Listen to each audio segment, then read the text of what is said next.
is Alicia Samolis from Patrirdge Snow Hahn. It's a good-sized law firm, and we're going to let Alicia tell us all about the firm, and then talk about whatever she'd like to talk about that she thinks is interesting. Not true, Alicia. You can't talk about whatever you want to talk about. This is not your mother calling. Not true. We're going to talk about whatever. business, Alicia. Thank you so much for that introduction. Patrirdge Snow Hahn is a business law firm. We do litigation and non-litigation. And what I do there is I specialize in employment law. So I advise companies both in compliance aspects, I do policies, I do trainings, and I help prevent lawsuits. And then the other half of what I do is litigation. So I represent companies who get sued by employees or who get prosecuted by various administrative agencies. And both me and my firm work in Massachusetts and Rhode Island. What I'm here to talk about today is unpaid interns. And it's one of the hot topics. My favorite type of intern. I Unpaid. know, unpaid. We all use them, you know. So, I can use a half dozen of those. so do we have to pay them?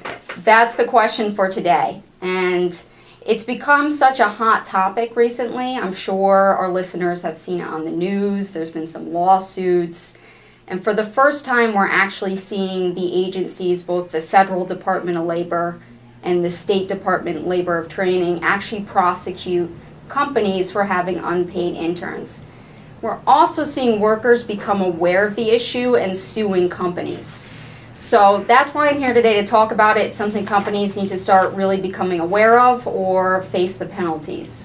Is there anything that kind of got this issue up on everybody's screen recently? Absolutely. When the economy tanked, we had a mass amount of workers who were willing to work for free.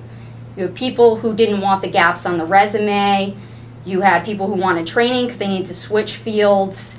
And for the first time, companies had a good amount of people who were qualified, who were willing to work for free. And as a result, we had an uptick in people using volunteers, even when they legally couldn't be.